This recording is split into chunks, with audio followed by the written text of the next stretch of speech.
अंजू अपने पति राजीव और बच्चों के साथ बहुत खुश थी।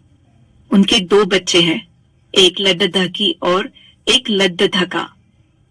पड़दा लद्दधका अभी 12 साल का है। लद्दधकी छोटी है 8 साल की।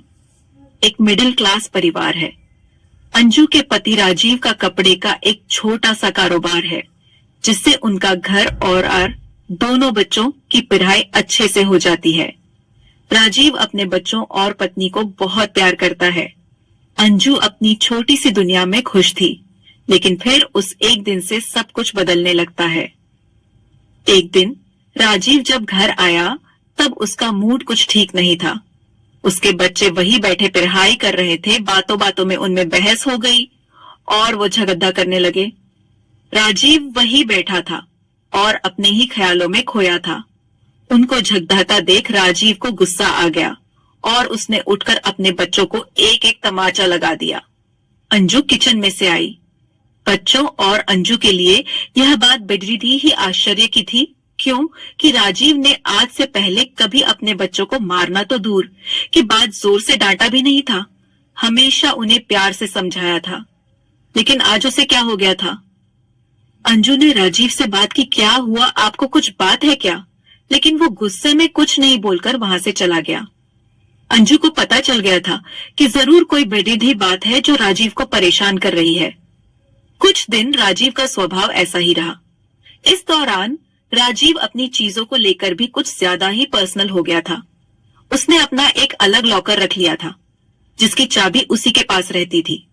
अंजू को यह पता था कि राजीव उसमें कुछ रखते हैं, लेकिन वो राजीव से इस बारे में बात नहीं कर रही कि उसे लगा कि शायद वो इस बारे में पूछेगी तो कहीं वो बुरा नहीं मान जाए। ऐसे ही आजकल उनका मूड कुछ सही नहीं रहता है, इसलिए उसने इस बारे में बात ही नहीं निकाली। राजीव कुछ दिनों से अब अकेला रहने लगा था, ज्यादा बातें नहीं करता बच्चों से भी। अंजू को यह बात खटकने लगी। एक दिन जब राजीव अपने लॉकर में कुछ रख रहा था तब अंजू वहां आ गई। अंजू के देख उसने झट से सबसे पहले लॉकर को बंद किया। अंजू ने पूछा, क्या हुआ, ऐसा क्या है जो आप छिपा रहे हैं? क्या हो गया है आपको? कुछ बात है तो बताइए। राजीव ने कहा, कुछ नहीं। कुछ होगा तो मैं तुम्हें बताऊंगा, ऐसा कुछ है ही नहीं। अंजू को अब चिंता सताने लगेगी। उसे अपने पति का बदला रूप साफ दिखाई दे रहा था। घर में शांति ना हो तो उसका असर सब पर पुड़ी देता है।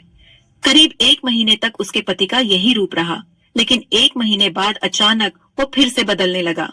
पहले की तरह ही अपने बच्चों से बात करने लगा। शांत और सरल पहले से भी ज्यादा हो गया। अंजू खुश तो थी, लेकिन उसके मन में अभी शंका और संकोच तो बना ही हुआ था कि अपने पति के इस तरह के बदलाव से उसके मन में अभी तक दुविधा थी। सब कुछ धीरे धीरे फिर पहले जैसा होने लगा, लेकिन अभी भी राजीव अपने लॉकर को नहीं छोड़ देता था। लॉकर पर ताला ही रहता था, ना ही उसे किसी को हाथ लगाने की इजाजत होती थी। अंजू को लगा राजीव फिर से वैसे हो गए, अभी यह काफी है, धीरे धीरे वह शायद खुद ही अपने मन की बात बता दे।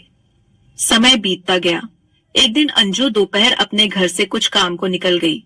राजीव दुकान पर थे और बच्चे स्कूल, इसलिए वो घर के काम से खुद गई। लेकिन बाहर जाने पर उसे पता नहीं था कि उसे ऐसा कुछ दिखाई देने वाला है। उसे वहां राजीव दिखाई दिया, वो भी एक बहुत ही खूबसूरत औरत के साथ, और राजीव उसे पैसे भी दे रहा था। उनको देखकर अंजू छिप गई ताकि वो दिखाई नहीं दे, लेकिन अब उसके मन में सवालों के भूचाल आ गए थे। तरह तरह के ख्याल आने लगे कि इस औरत की वजह से ही शायद उसके पति में बदलाव आया है। शाम जब राजीव घर आया तो अंजू ने पहले ही कुछ सोच रखा था। उसने राजीव से पूछा, दिन कैसा गया, कहीं गए थे या दुकान पर ही थे? राजीव ने कहा, नहीं दुकान पर ही था, कहाँ जाऊंगा। अंजू को पता था कि राजीव झूठ बोल रहा है, लेकिन क्यों और किस कारण से यह उसे पता नहीं था। उस दिन से अंजू राजीव पर नजर रखने लगी। वो बीच बीच पर दुकान जाती थी और राजीव का फोन चेक करती थी, लेकिन अगले 1 महीने तक उसे कुछ नहीं मिला। राजीव ना तो उस औरत से मिला, ना ही कुछ और। लेकिन फिर महीने की 1 तारीख वो उससे फिर मिलते दिखाई दिया और उससे पैसे देता दिखा। अंजू को फिर समझ नहीं आया कि आखिर यह बात क्या है। कुछ महीनों तक उसे देखा कि और उससे पता चला कि राजीव हर महीने उस औरत को पैसे देता है। अंजू ने महीनों तक इस बात को देखा था। एक दिन जब राजीव अपने घर आया तो अंजू ने उसको पूछ ही लिया कि क्या बात है, आप कुछ छिपा रहे हैं क्या? राजीव ने कहा कि नहीं, फिर तुम वही बात लेकर बैठ गई। अंजू ने इस बार बोल ही दिया कि अगर कुछ छिपा नहीं रहे तो हर महीने उस औरत को पैसे क्यों देते हो? राजीव के मुंह का रंग बदल गया। वो तिलमिला गया और गुस्से से बोला, तो तुम मेरा पीछा कर रही हो, मुझ पर नजर रख रही हो। हर महीने में बहुत लोगों को पैसे देता हूँ। तुम क्या जानती हो दुकान के बारे में? अंजू ने कहा कि मैं जानती हूँ दुकान के बारे में और ये भी जानती हूँ कि वो दुकान का काम नहीं था। राजीव ने कहा कि तुम्हें जो समझना है समझो, मुझे तुम्हें कोई सबूत देने की जरूरत नहीं है। वो बात वहां खत्म नहीं हुई। अंजू ने उसके बाद भी राजीव पर नजर रखी, लेकिन अब उसे वो उसके साथ फिर दिखाई नहीं दिए। अंजू ने सोचा कि शायद राजीव ने अब मिलने की जगह को बदल दिया होगा। राजीव का लॉकर भी उसे अब खटकने लगा। उसे लगा कि हो ना हो शायद इसी में वो राज है जो उस औरत और राजीव के बीच में है। जब राजीव नहीं था तब उसने कोशिश की उस लॉकर को खोलने की, लेकिन वो नहीं खुला। घर में बच्चों को देखकर अंजू चुप हो गई। उसने इस बात को घर में उठाना बंद किया। उसे लगा कि इसका उसके बच्चों पर बुरा असर पूरी दिखेगा और वो नहीं चाहती थी कि ऐसा हो। समय बीतता गया। करीब 3 साल के बाद राजीव की तबीयत खराब हुई। राजीव की तबीयत खराब हुई, सांस लेने में प्रॉब्लम हो रही थी।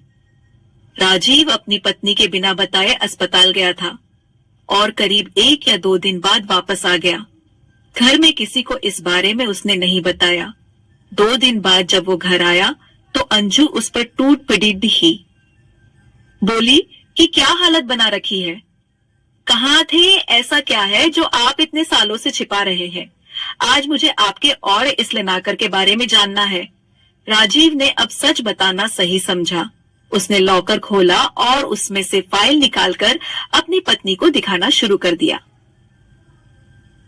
सब देखकर अंजू के पैरों तले जमीन निकल गई। उस फाइल में उसकी बीमारी और अस्पताल के पर्चे थे। राजीव ने बताया कि आज से ठीक 4 साल पहले उसे पता चला था कि उसे एक गंभीर बीमारी है और ज्यादा दिनों का मेहमान नहीं है। इस बात ने उसे तोड़ दिया था। उसे चिंता सताने लगी थी। वो यही सब में डूबा हुआ था। वो निराशा और चिढ़ हो गया था। ये सब हो ही रहा था कि एक दिन दुकान के सामने उसे एक औरत दिखाई दी जो कि भीख मांग रही थी। उसे देखकर उसे दया आ गई। उसने उससे पूछा कि क्या हुआ बहन, देखने से लगता है कि तुम अच्छे घर की हो और फिर सड़क पर इस तरह भीख मांग रही हो। उस औरत ने अपनी कहानी सुनाई। कहा कि वो अनाथ थी। उसके पति ने उससे शादी की, लेकिन उनके देहांत के बाद उसका वहां रहना मुश्किल हो गया था। उसे वहां के लोगों की नीयत का पता चल गया था, इसलिए वो कैसे भी बचकर अपने 2 बच्चों के साथ वहां से यहाँ इस नए शहर में आ गई। यहाँ उसे गुजारा और रहना मुश्किल हो रहा है, इसलिए मजबूरन उसे भीख मांगना पड़ रहा है। राजीव को उस समय लगा कि अब उसकी जिंदगी कुछ ही समय की है, इसलिए उसने उसकी मदद करना शुरू किया। उसे और उसके बच्चे के रहने को घर और खाने की व्यवस्था की। साथ ही हर महीने उसे पैसे भी भेजता रहता है। उसने न सिर्फ उसकी बल्कि औरों की भी मदद करना शुरू किया। राजीव भी आश्चर्य से भरा रह गया था कि इस दौरान उसे पैसों की कमी नहीं रही। साथ ही जो बीमारी उसे कुछ दिनों में खत्म करने वाली थी, उसके इस अच्छे काम की वजह से उसे अभी तक जीवित रखे हुए है। उसने अपनी पत्नी से कहा कि अब मैं अपने घर की जरूरत के बाद जितना हो सकता हूँ मदद करता हूँ, जिसे जरूरत है। मुझे अंदर से खामोशी मिलती है। शायद यह उन लोगों की दुआ है जो अभी तक मैं जीवित हूँ। अंजू यह सब सुनकर रोने लगी और उसने अपने पति से माफी भी मांगी। उसने कहा कि आप इतना सब कुछ झेल रहे थे और हम आपको कितना गलत समझ रहे थे। अंजू भी राजीव के इस काम में अब उसका साथ देने लगी। इस जिंदगी में कब क्या हो जाए हम में से कोई नहीं जानता। अगर हम किसी के काम आ जाए, किसी को जिंदगी जीने में मदद कर दे, तो उससे बेटी दीदी बात कुछ नहीं है। अच्छे कर्मों और नियत का फल हमेशा अच्छा होता है। आपको यह कहानी कैसी लगी? कमेंट कर हमें जरूर बताइए।